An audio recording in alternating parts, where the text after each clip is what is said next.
একটি মানবদেহের গড় অভ্যন্তরীণ স্বাভাবিক তাপমাত্রা 37 ডিগ্রি সেলসিয়াস বা 98.6 ডিগ্রি ফারেনহাইট।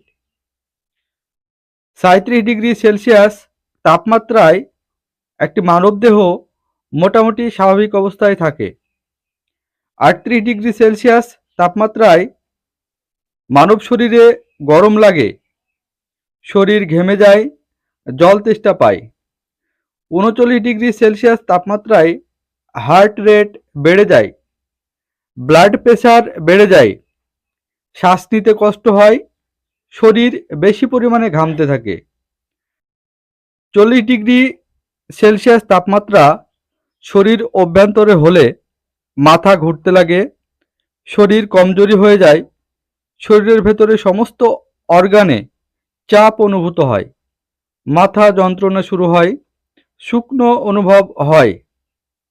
41 ডিগ্রি সেলসিয়াস তাপমাত্রায় শরীর কেঁপে ওঠে, সমস্ত কিছু ভুলে যেতে শুরু করে, শরীরে খুবই ক্লান্তি অনুভব করে এবং ব্যক্তি ভয় পেতে শুরু করে, এই বুঝি মারা যাব।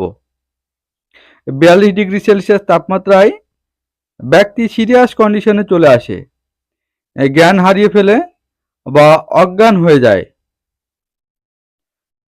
43 ডিগ্রি সেলসিয়াস তাপমাত্রায় সিরিয়াস ব্রেন ড্যামেজ হয়ে যায় এবং ব্রেন সফট হয়ে যায়। 44 ডিগ্রি সেলসিয়াস তাপমাত্রায় ফাইনালি ব্যক্তি মারা যায়। অতিরিক্ত গরম কিভাবে শরীরের উপর প্রভাব ফেলতে শুরু করে, যার জন্য ব্যক্তিরা মৃত্যুর মুখে ধাবিত হতে পারে? স্কিন বা চামড়া। বেশি রোদ্দুর ও গরমের কারণে স্কিন লাল হয়ে যায় বা শরীর ওভারহিট হয়। কিডনি। ওভারহিটের ফলে শরীরে কিডনির উপর কেমনভাবে প্রভাব পড়ে? অতিরিক্ত গরমের জন্য শরীরে পানি শূন্যতা দেখা দেয়, তখন কিডনিতে মজুদ পানি শরীর টানতে শুরু করে, এর ফলে কিডনিতে চাপ পড়ে এবং কিডনি ফেল হয়ে যায়। ফুসফুস।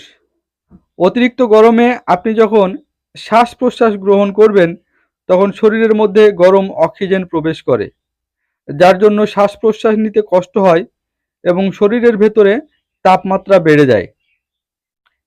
হার্ট। অতিরিক্ত গরমের জন্য হার্ট রেট বেড়ে যায় এবং ব্লাড প্রেশার কম হয়ে যায়। এবার হার্ট রেট বেশি হওয়ার জন্য হার্ট অ্যাটাক হয়। ব্রেন। অতিরিক্ত গরমে যখন শরীর থেকে প্রচুর পরিমাণে ঘাম বেরিয়ে যায় তখন ঘামের সঙ্গে সঙ্গে প্রচুর পরিমাণে সোডিয়াম ও পটাশিয়াম নির্গত হয়ে যায়। আপনি লক্ষ্য করবেন বেশিরভাগ মানুষের শরীর ঘামার আগে মাথা ঘেমে যায়।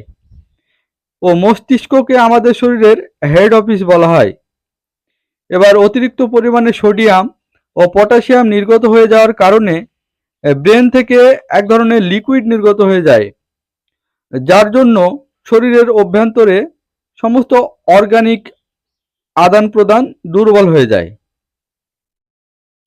বেশি গরমে অতিরিক্ত পরিমাণে ঘাম বেরিয়ে যাওয়ার কারণে ও শরীরে কুলিং প্রসেস কমে যায়।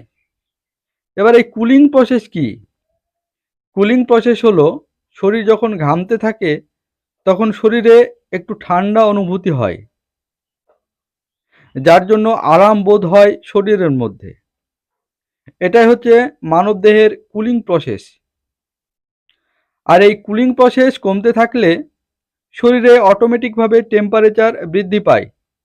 আর এত পরিমাণে বৃদ্ধি পায় যখন শরীরের তাপমাত্রা 44 ডিগ্রি সেন্টিগ্রেড হয়ে যায় তখন একজন মানুষ মৃত্যুবরণ করে। ধন্যবাদ সকলকেই ভিডিওর সঙ্গে থাকার জন্য।